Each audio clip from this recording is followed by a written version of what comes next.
These slides hopefully will take us 40 minutes or so. I'll be stopping for questions, but for the most part, if you have questions, please put them in the chat. But welcome for the Unsheltered Point in Time Count Surveyors Training. Please keep your microphones on mute and use the chat to ask any questions. I will be putting a copy of the slides into the chat, and we will be posting those and the recording online at the Volunteer Surveyors resource page. We will also share this link in the chat so everyone has it handy. There's a lot of useful information on that website, including additional videos and trainings. So if you're looking for something that you forgot from here or something that you're interested in, a lot of the information can be found on that webpage. We have, again, more than 100 people on this call today, so we won't have time for full introductions, but we'd love to hear from you in the chat. Add your name, add the place that you expect to be working on Point in Time Count Survey Day. And if you are a jurisdictional lead and you're here, let people know, share your information, say hello, because your jurisdictional leads will be the main point of contact for all the volunteers participating next Thursday.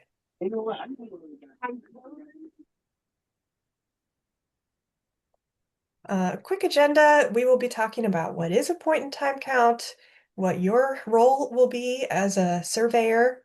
Then we'll talk about how to actually do surveying, including going over how to use the app. We'll do a little bit of logistics on where to be, where to show up, what time and where, all those coffee and snacks kind of logistics, and how to get help if you are stuck and you need help. Probably one of the more important things to remember. So what is a point in time count? Every year during the last 10 days of January, every community in the country is required to do a point in time count where they are counting and surveying all the people experiencing homelessness in their community in shelter programs. And every other year, they also do a survey of those who are unsheltered, living outside, living in their cars, living in other places that are not connected to programming. This point in time count information is primarily used to look at trends over time in how many people are experiencing homelessness in a given area, in a given state. Across the country, people use this point in time count data to watch the trends go up and down year to year. Information collected includes both questions that are required by HUD, and they make those announcements each year. You must ask this 20 questions or so. And we also generally add local questions. So you'll see that on the survey instrument. This year is an unsheltered year for Alameda County, and your primary role as a surveyor will be to go out and speak with people who are living in unsheltered situations. So, for example, people living in parks, on the street, homeless encampments, people in their cars and RVs, buses, train stations, abandoned buildings, campgrounds, places not meant for human habitation. This is a formal HUD definition.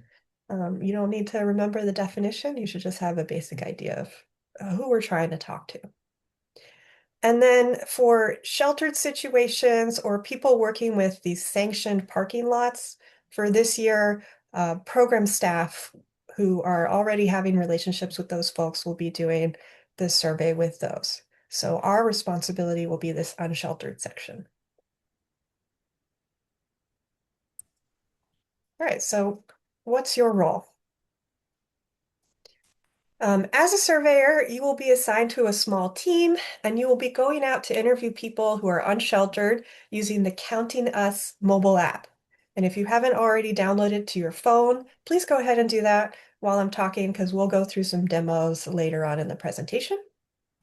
When you get to your meetup area, you will talk to your jurisdictional leads and the team leads that are assigned, and they will give you the instructions on which areas of your city you will be walking or driving to attempt to find people and interview them. Anyone who takes the survey with you can receive a thank you gift. This year, we are offering $10 Safeway gift cards to anyone who agrees to take the survey. That's whether they complete the whole survey or just a few questions. But if they agree to talk to you and work with you, they get that gift. If a person completely refuses to take the survey, you still count them, but they don't get a gift card. You just do an observation tally. So those people will still be counted. And if we see structures, tents, or vehicles where we think someone is living, we will be counting those as well. But those two pieces are counted a little bit differently. All right, so this is kind of a checklist of important things, expectations for the surveyors. Please arrive on time, bring your phone, and have an app ready to go. You should be able to log in and functionally open the app. We don't want a lot of tech support in the morning when we're getting ready to launch. When you're going out and talking to people, you should be asking for their consent to talk to them. If they agree to take the survey, then you continue with the questions. Our goal is to be friendly and respectful of people, their time, their space, and their belongings. You are a guest in their environment. We do not take pictures of people, and especially not those pictures of people who you are interviewing. We ask questions as they are written, and we do not make assumptions that we know the answer to something before we ask it. And of course, the people that we're talking to can refuse to answer any question at any time for any reason.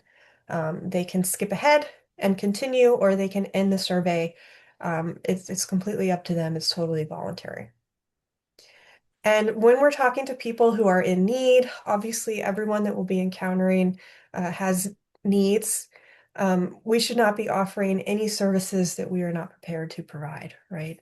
We are not here to provide assistance in this moment. Unfortunately, this process is just to meet the people, get information about them, and learn about what's happening in the community. So again, this is a quick summary of what's going to happen.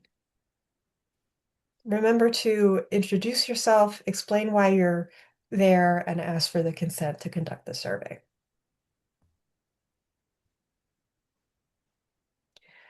Um, in this process, it can be really invasive and tiring for you as a surveyor and the people that you're talking to.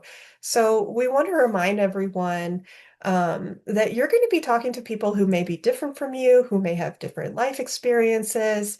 This is called cultural humility and a trauma-informed approach to interviewing. But what that means in plain language is as a surveyor, you're going to be talking to people experiencing homelessness with deep compassion and active listening.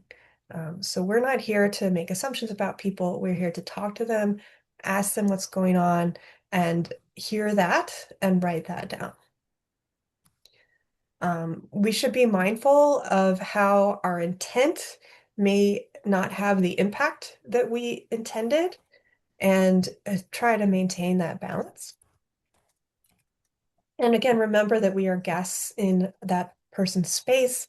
This is where they live, and we should be respectful at all times.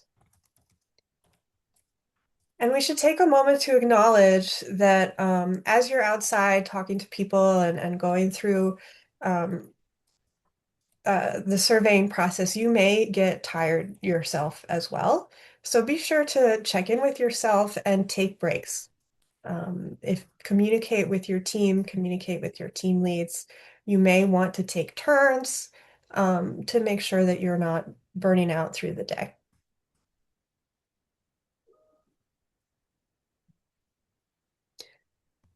All right, so we'll think about those themes as I go through how to actually use the app and do the surveying process. And then again, we'll have time for questions and comments at the end.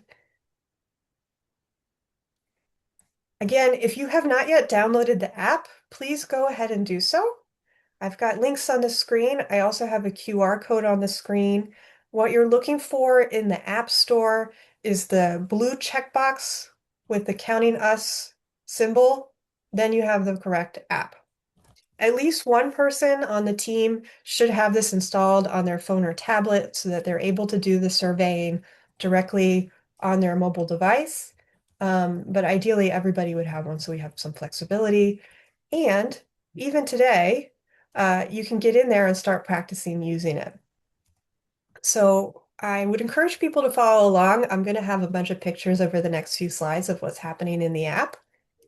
Um, there are a lot of menu buttons at the bottom. The main one is the survey button, which shows all the different types of surveys that you might be collecting during that day. But you've also got maps, information about your meetup location, a help button, and all kinds of useful resources in there. So between today and basically next Wednesday, the 21st, you are able to go in and do practice surveys. We are currently in pre-comp mode, so all the information that you practice and put in, you can interview yourself, you can interview your husband, you can interview whoever, and just play with it and see how it feels to click through and do all of the questions. None of the survey data that's entered right now will be used for any final reporting. The most important type of survey that we have in this options for surveys is the one that you click on for I am interviewing a person. This is the full unsheltered survey where we're asking them all the questions. And our goal is to get as many of those as we can on the day of the point in time count. So what you would do is you have a person who's agreed to work with you on the survey. Ding, ding, ding. They will also get the gift card because they agreed to work with you. You click the button, I am interviewing a person, and you ask the questions as they pop up and appear in the app. It won't show all questions all at once. They're going to pop up as you continue through the survey. And again, uh, as you're doing this, people can skip as they can end early and they still get that gift card. So it'll look a little bit like this. You log into the app, you choose Get Started, you choose I am interviewing a person. It will ask you if you want English or Spanish. If you choose Spanish, it will display all of the questions and answers in Spanish. And you also want to choose individual or household. If you choose individual, it will ask all the questions for that one person. If you choose household, it will have additional questions for the household. When you open the survey moment and you've tapped on I am interviewing a person and gotten through those, it will then ask you to confirm that your location is correct. These locations are going to be geotagged using your mobile device. For the most part, it should be accurate, but just put your eyes on it and click next step. Then we have for you a script, and the script is just an introduction, but also that reminder that you should be asking for permission to interview the person and getting their consent. Then it will ask you the sleeping location. So if the person is sleeping in an unsheltered location, so we've confirmed they are unsheltered, then the survey will continue. If not, or if they say, yes, I've already surveyed today, it will not continue and you move on to the next person. As you open the different questions, you'll see lists of answers and checkboxes. You can show those to people. You can read off examples. You can ask them the question and say, hey, these are your options. Some of these will have very long numbers of options where you really want to listen and then mark what's appropriate. Some of them will have very short options and you want to be clear about which choices there are. But all of the responses that you entered should be based on what they say from uh, from your active listening and marking down the best fit answer.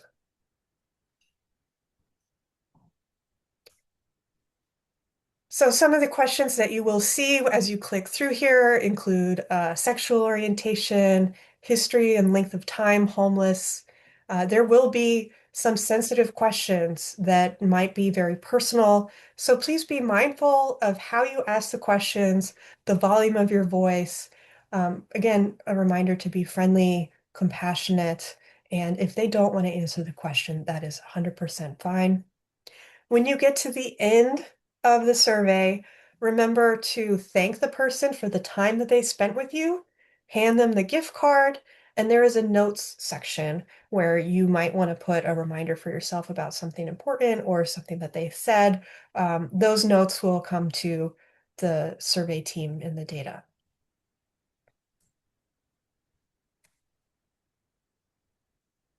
All right, so that's the main way we're going to be interacting with people, ideally. But there are two other cases where we might not get someone who is going to talk to us, but we still want to make a count. So the second way that we're working with is to do an unsheltered observation tally.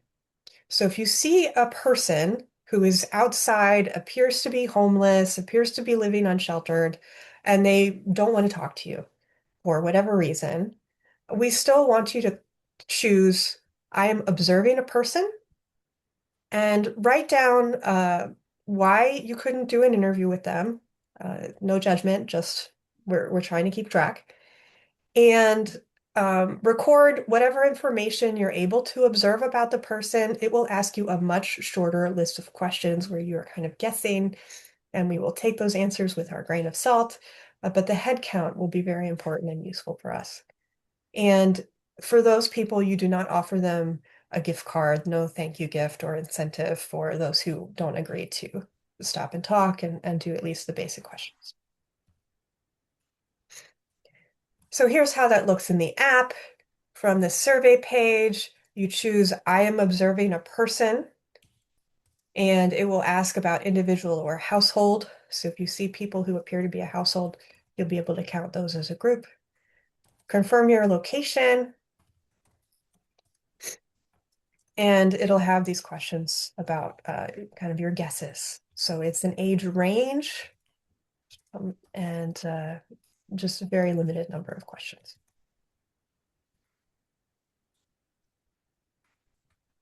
All right, this is the third way that we will be surveying and counting on the day of the count, and that is our vehicle or makeshift shelter tally.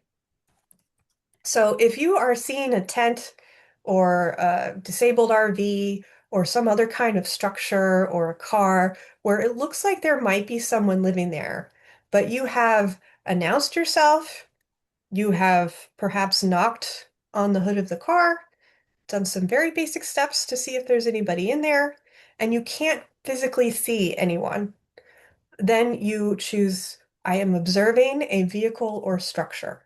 We will be taking the number of these types of situations and using an algorithm to guesstimate how many people that might represent. Um, this survey will ask you, again, just a couple of questions and why you believe that someone might be living in this vehicle or structure. I would encourage you to ask around if you see other people who are unsheltered nearby that structure, like, hey, do you know if someone lives there? Hey, is that your place?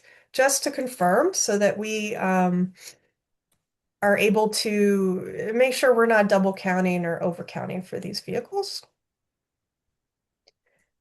Here's how it looks in the app. So from the main screen, you're choosing I'm observing a vehicle or a structure. Ensure your location is correct. Do a note about the physical characteristics of the structure, why you think somebody might be living in there. If you're choosing an RV, they will have a couple extra questions about RV.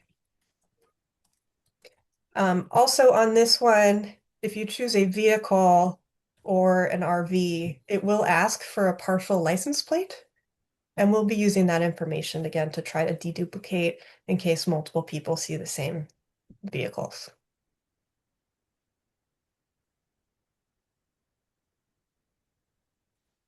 All right, so this is a lot of information, and I've been talking for a long time.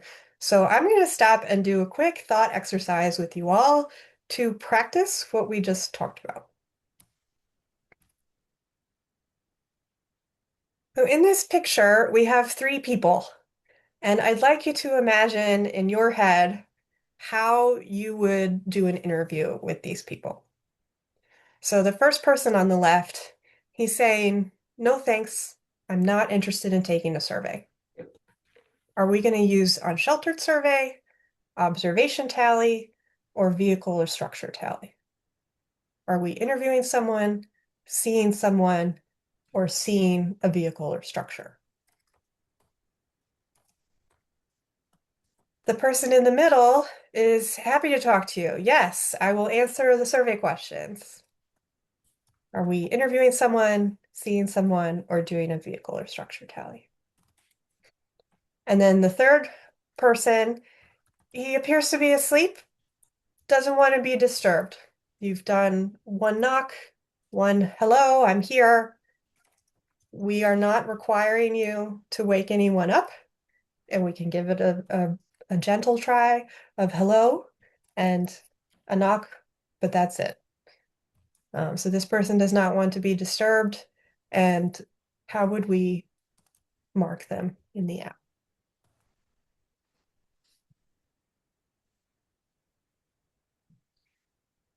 All right, so here are the answers. Your happy, smiley person who says, yes, I will answer the survey questions. That's our primary goal. I'm interviewing someone. That would be the button you click to do a full unsheltered survey.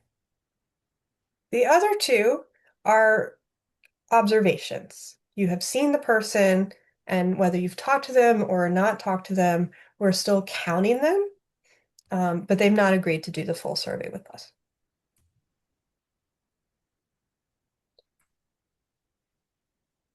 Here's another set of three types of situations where you might have a vehicle or structure involved. So in this one, it looks like someone is living in a vehicle, but you can't see inside. In the middle, there's a tent.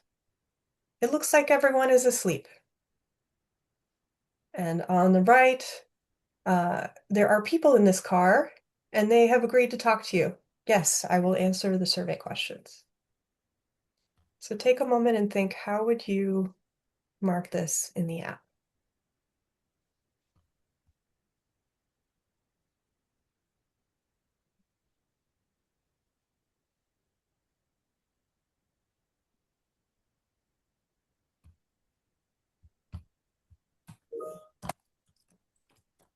And here are the answers.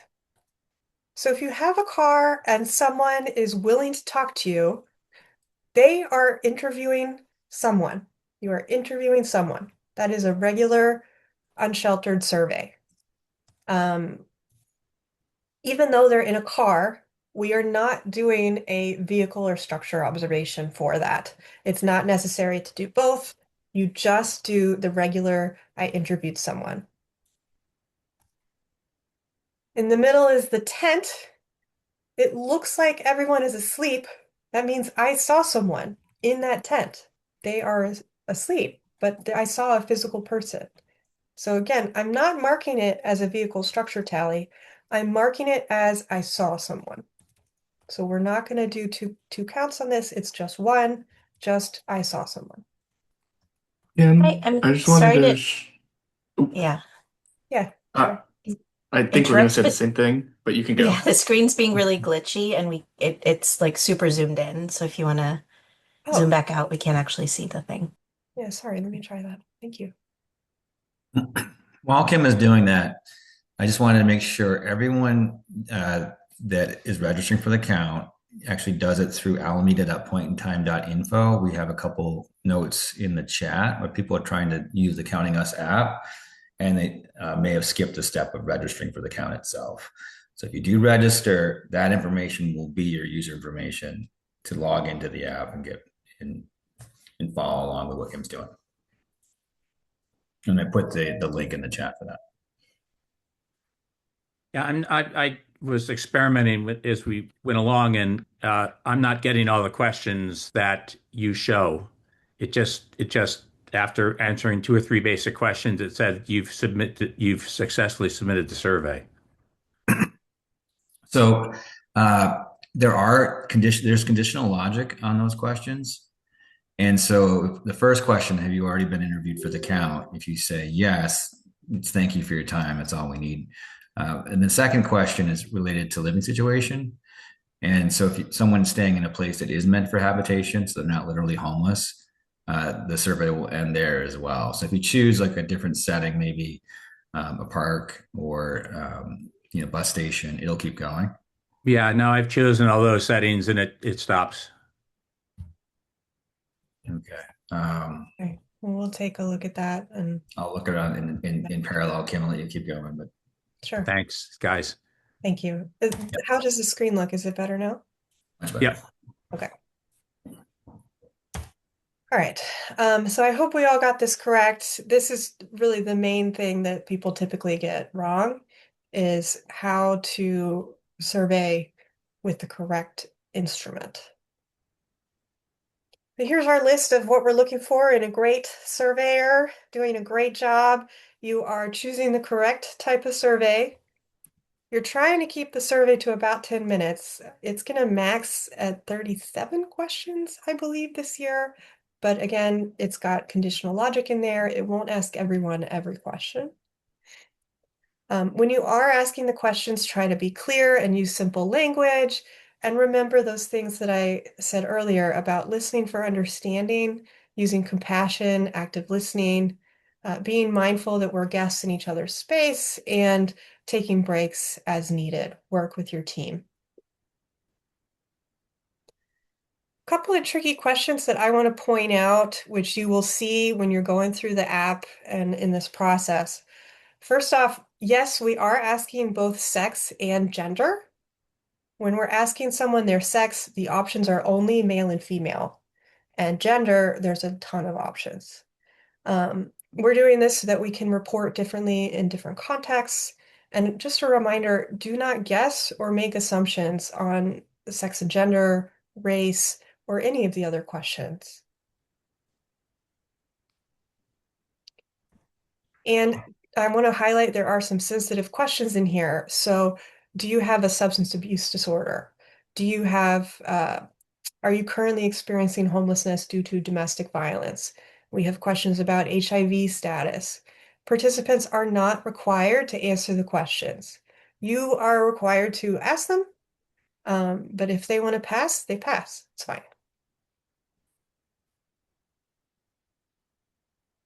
Another question I want to highlight is, do you remember the address or city where you were living when you became homeless this time?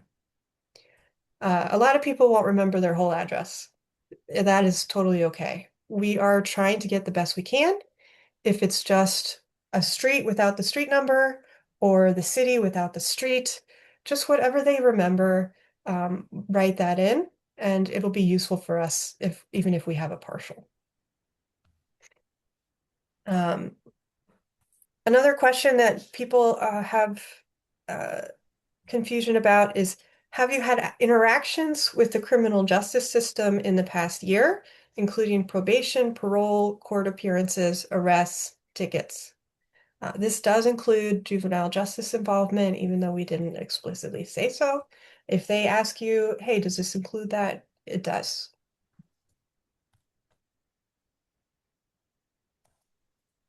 And then finally, logistic-wise, if you're having trouble with your Wi-Fi, with your cell connection, if you're in a remote area, I know there are a couple of places by the beach that people have highlighted, like don't have cell service. If you're in that area, you can continue to collect data by saving the survey as a draft, and it will save locally to your phone. Then later, when you get back to an area with cell service, you need to follow a process to go ahead and submit those and upload them to our database. So at the end of the day, if you had any save as draft moments, this is something that we want you to check and do a couple extra steps to make sure they get submitted.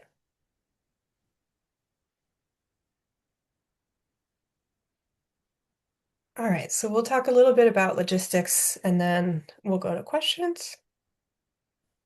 So on the morning of the count, you should arrive at the meetup location that is showing in your app.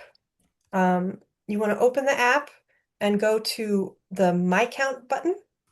And under the My Count menu button, it will have your assignment of your location, where the meetup is, the start and end times. Double check that on the app. There may be places where they have done an update between the last time you opened it and the morning of. When you get to your meetup location, make sure you know who your key contact is, what your expectations are for the location of your team, and kind of key phone numbers. Bring with you a fully charged phone or tablet with the app ready to go so that you're comfortable logging in, using the app, and we're not spending a ton of time doing tech support in the morning. You want to wear good shoes, probably boots, a weather-appropriate clothing in light or bright colors. If you volunteer to do driving, you'll probably get assigned to a driving heavy area, like a more rural area. Bring that car with you. And there may be other requests from your jurisdictional leads, so keep an eye out for that. Then things you should not bring with you. Please do not bring flashy, distracting clothing, things like big jewelry, clothing or shirts with funny sayings or political things. We're trying to be neutral. It's we don't want to be invasive or prompt anything. So focus on, is your clothing going to work for the weather? Am I hands-free? Am I prepared? Do I have my mask, my hand sanitizer, my gloves, my flashlight? Be prepared to be spending the morning outdoors.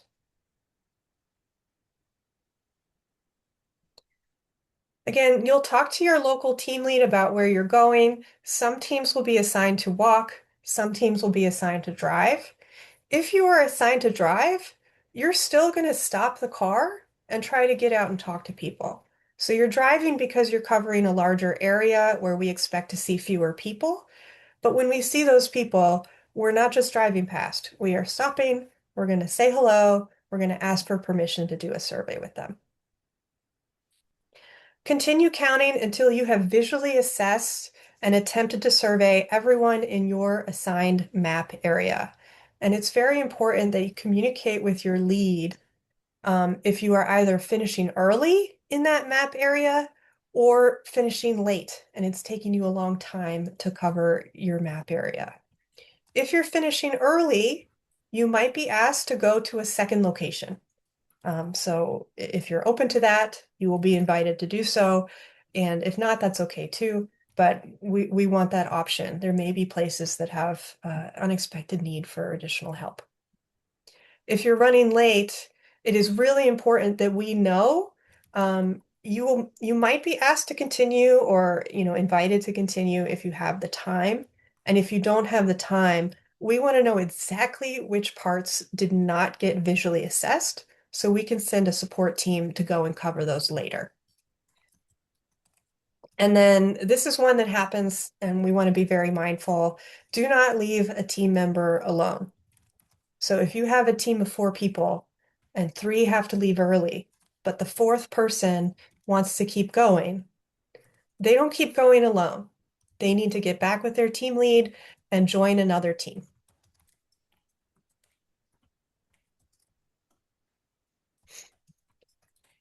So to ensure your safety as you're going through this process, you want to announce yourself loudly from a distance. Remember that people out there may not be expecting you. You can knock on the front of a car, but never on the window of a car. You don't want to startle someone who is staying there. Again, you are not required to wake anyone. Just a reasonable attempt is fine. Don't touch anybody. Don't scream or yell. If they don't want to wake up, they don't wake up. It's fine. Unzipping tents or removing items or attempting to forcibly get into a space is absolutely unacceptable. And we will not be doing any trespassing on private property. So be mindful of where you are. There may be some places where you're getting close to highways, on and off ramps, other kinds of street activity. Be aware and alert of moving vehicles and coordinate with your team about those expectations. There may be some areas where we can see people, but it's too dangerous to attempt to go in there. And in those cases, you will be doing an observation. Yes, I saw a person. Yes, I saw a tent, and that is fine.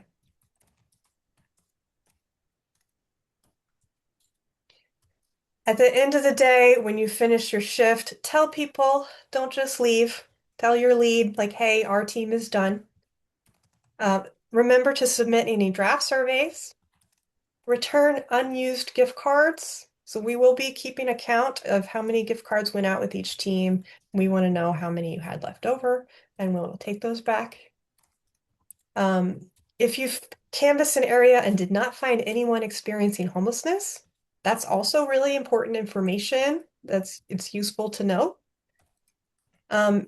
But if there's places that you were not able to visually assess, you weren't able to walk there or drive past, that's really important too. We will be coming back and sending support teams in the days following.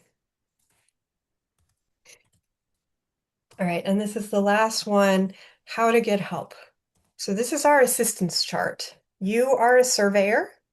Your first step should be ask the team lead. If the team lead does not know, they will ask the jurisdictional lead. And if your jurisdictional lead needs more help, SimTech will have a support team available for the process. There might be answers in the app. There is a help button in the app, and it will give you like an FAQ.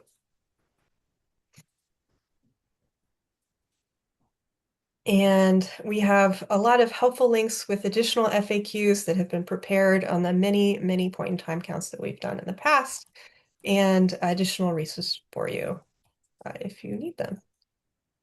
At this time, we will use the last 15 minutes or so for questions. We've got the SimTech team here, and I'm here, and we're happy to go back to any of these slides or questions you may have. Thank you. Well done. We do have several questions in the chat, and we can great. try to go rapid fire on these. We have it's like 18 minutes left to go. So I just responded to it, but I do understand there's heightened concern about the security and privacy of the data that's being captured.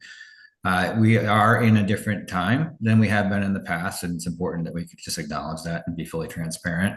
That our guard is up of how data can be used for good, and it can also be weaponized if put in the wrong hands.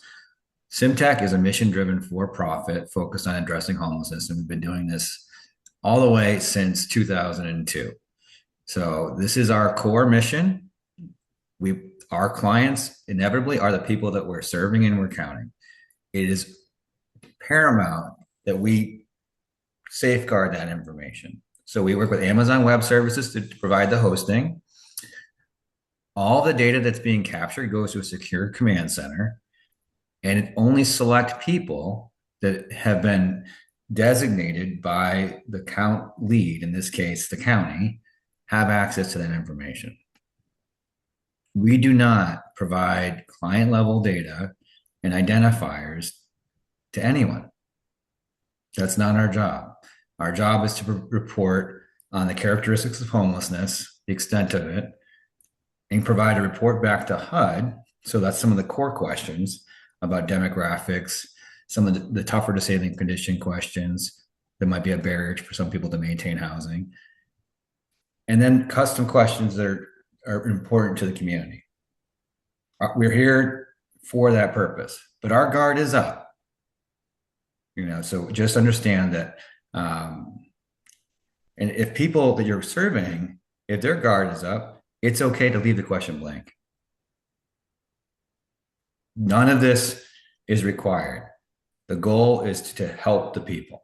So if you feel like it's precarious, awkward, they don't want to answer, then leave it blank.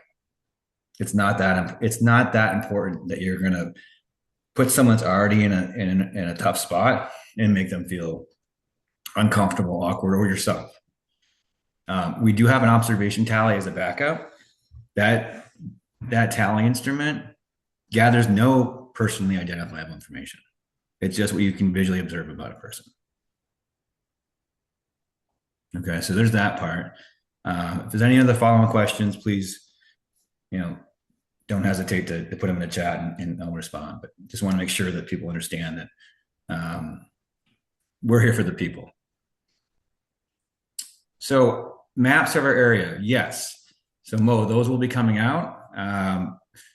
We just completed the phase yesterday. We put the deadline for local leadership to gather known location information about where we believe people experiencing homelessness are going to be for the day of the count. So we had to, in order to get this process done, we have to keep it fresh as possible. So we now have that nailed down because there are people that move on. And then from there, now we can actually do what's called a sampling methodology, what we're going to do. And what that does, it allows us to canvas where we can with 1,000 volunteers we're putting at this, and there will be more. But there'll be spots that we can't get to. But what we do is we do what's called a geographic sampling and enumeration, which is a fancy way to say we're going to go to all the high probability areas, and we're going to do a random sample of these low probability areas. So in your community, you might have parts of town that you don't even go to. We're going to enumerate into those areas. And so part of all that means that we can't, in order to do that methodology and then produce the maps of where to go to, we're at that phase right now where we're establishing the count areas. Your local leadership are creating teams based on who registered, and those people are still coming in. And we're going to have the maps to say that we'll send back to we call them jurisdictional leads that we'll give to you. So they will be coming. Let's see. What questions do we have? What determines a household? So we do have FAQs, and I actually should share some of the materials, and maybe drop a link. If people are living together, that's you don't have to be married, but in one habitation, and they're it's a shared domicile, whether it be a tent, a makeshift shelter, or a vehicle, they're considered a household.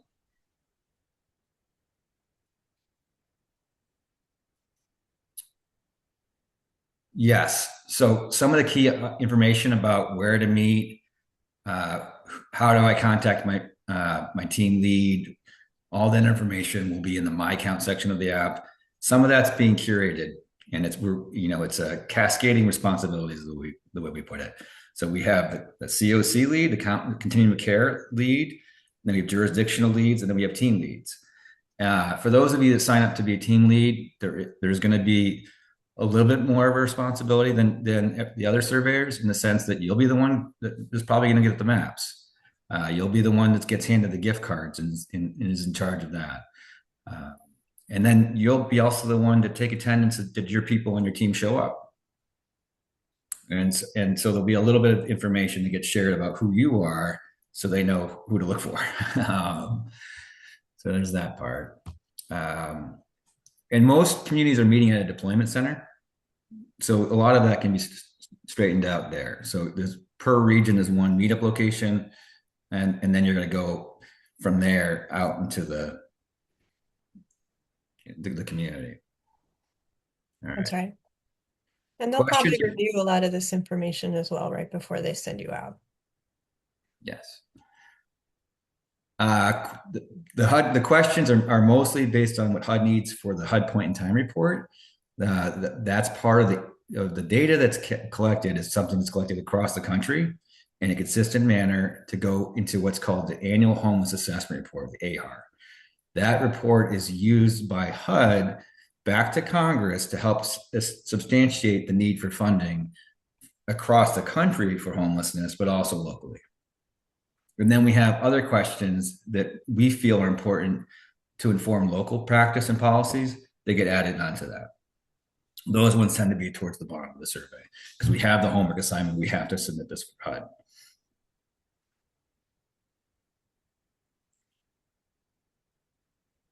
All right. I see if the surveyor has experience with homeless, do they get a $100 gift card?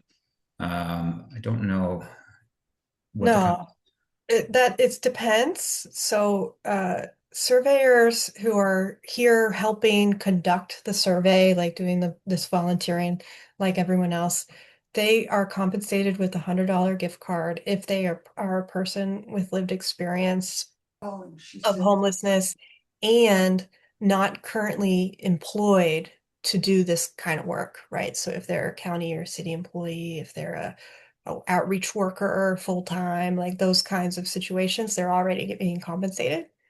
But if you're someone who is not that, then we do offer a $100 compensation for persons with lived experience to help assist with this. And someone who volunteers in that capacity is so helpful because they are more likely to have local relationships, they know the area, um, and can help do the introductions to get more participation. So we have some questions about gift cards as well. Good questions. Incentives are just that. We are encouraging people to complete a survey, and that's for doing that. Thank you. Here's a gift card. We don't lead with a gift card and just stop with their name. You don't actually. A lot of times people would leave them in their back pocket and say, "Thank you for your time. I have this gift card for you." If you feel like it would help, you have to use some intuition and play the situation.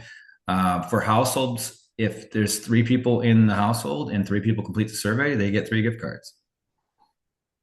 So it's not just the head of household. But as far as approaching people, it's part of it is just being humane and explaining upfront what we're doing and why we're doing it. When you're walking into someone's neighborhood, their community, their space, it's good for them to hear you coming. Introduce yourself. Hello, my name is Matt Simmons. I'm here for the annual point in time count. Can I have a few moments of your time to ask you a few questions? If you get pushback and they say no, you can observe them and move on. If you want to say, if you feel like they're like kind of apprehensive, like I do have some gift card, if you're willing to give me a few minutes of your time. And if they might still say no. And if they do, they don't necessarily get the gift card. We do have to spread it out because it's an incentive for participation.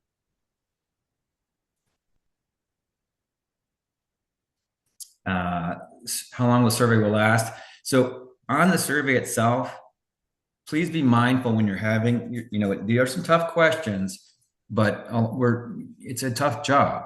And there's a lot of people that we have to connect with. So try to stay on script. It's not always easy. People will try to maybe start sharing stories about themselves. You may have to redirect and bring them back. I'd encourage you to not share, too much about yourself either, because we don't have time for these full conversations. We're not doing street outreach. That's a different person's job for a different day. So to keep it, keep on script, and then we'll keep it shorter. What are the questions?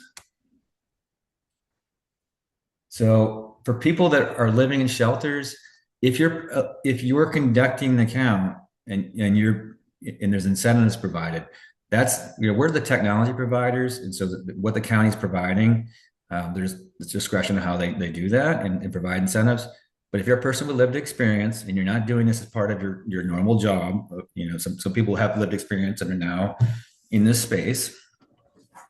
But if you're doing it as a volunteer with lived experience, that's typically where surveyors get additional compensation for your experience.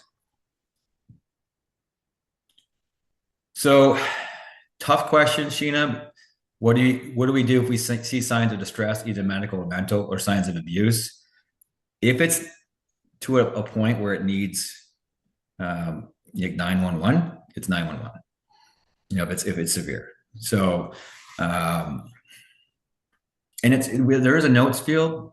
as well, but you can also come back to your team leads and like, this person really needs a follow-up, and hopefully they can connect with outreach and you'll have the information and you can pass that along.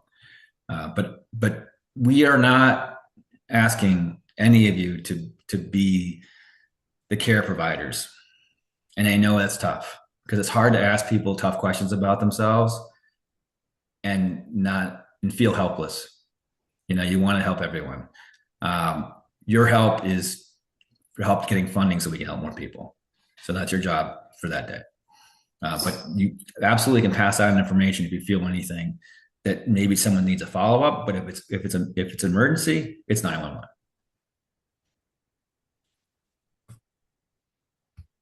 All right, I'm trying to keep up with all these. Yeah, we're getting a ton of questions. Yeah. No, and I appreciate this. This is challenging yet rewarding work. And so it's also not a perfect science. You're not going to cover every square inch of Alameda County. So, appreciate your willingness to show up and be there, and just know that we're doing the best we can with resources we have. And we really appreciate your contributions. Amy, you have your hand up? Yeah, I've been trying to also help you answer some questions. Hey folks, I'm Amy. I'm the jurisdictional lead for the city of Hayward. I think some of the questions, like thematically, the easiest answer is to reach out directly to your jurisdictional lead because it's going to be really dependent on the city. So if you have questions about getting the gift cards, if you have questions about your team assignments and where you're going, and if you have questions about like where to start your day, the jurisdictional leads are your best bet. And I think that's kind of a blanket statement for everybody in the chat who's asking those types of questions, to just go straight to your jurisdictional leads for that. Good call. Thank you, Amy. Yeah. And for anyone who's listening to this recording later on as well. Yeah. Matt, there's one I'd like to bring up from the chat that I saw. So for unoccupied dwellings, Yes. if we see an unoccupied dwelling and the neighbors say someone lives there but isn't home, how do we count it? Do we say one person lives there because the neighbor said one person lives there? Or do we count it as an observer? That really is a judgment call, and it's not easy. I mean, we're going to miss some encampments that have people in them, and we're going to have, it's unfortunately it's going to have to be a judgment call.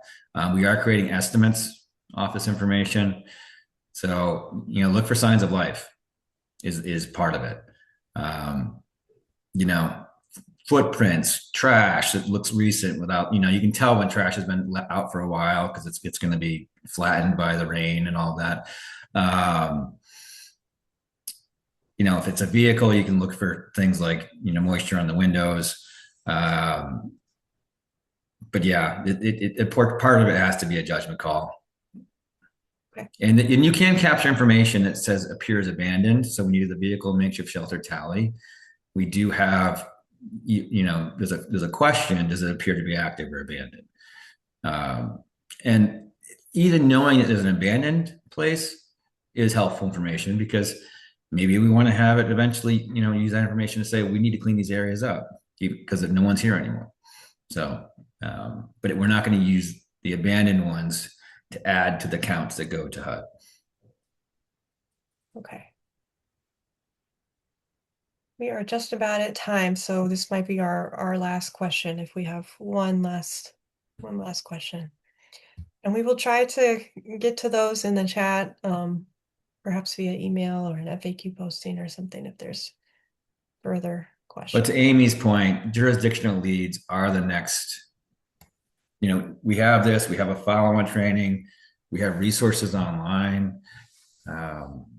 Actually, we can put the link for Alameda's. It should be in your welcome email. Put it in there now, Matt. Thank you.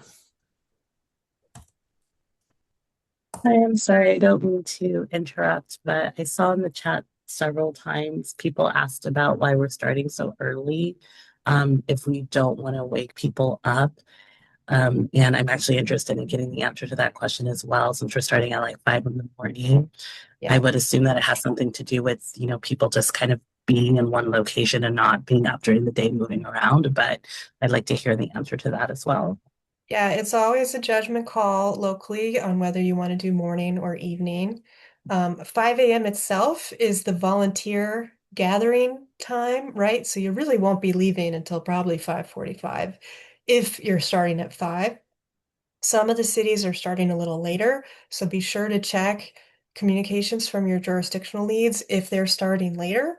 5 is the earliest start time. But having the people in the morning has a couple of benefits. Number one, it's more likely to be daylight outside, so it's a little bit safer as far as visibility.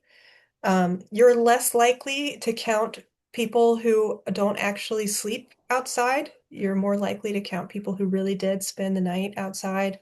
In the evenings, you have more kind of hangers about that might get counted incorrectly, especially if you're not able to speak with them and confirm their sleeping status.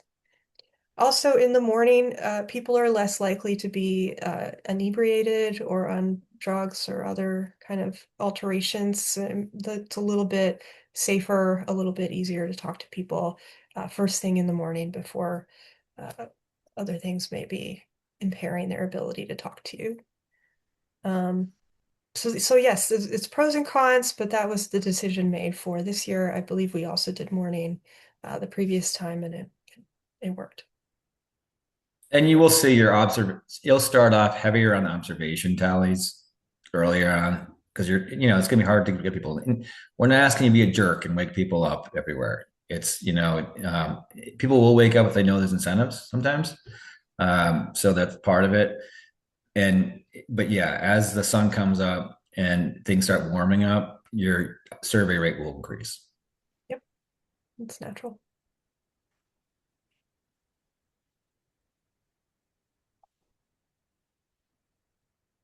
Yeah, good point, Annie. Yeah. It's a good way to make sure we're not double counting people that otherwise would be in shelter. Other questions about identifying clothing. That's up to jurisdictional leads if they have a budget for clothing. You know, sometimes it can be as simple as a pin on your shirt, but yeah, it's up to each community.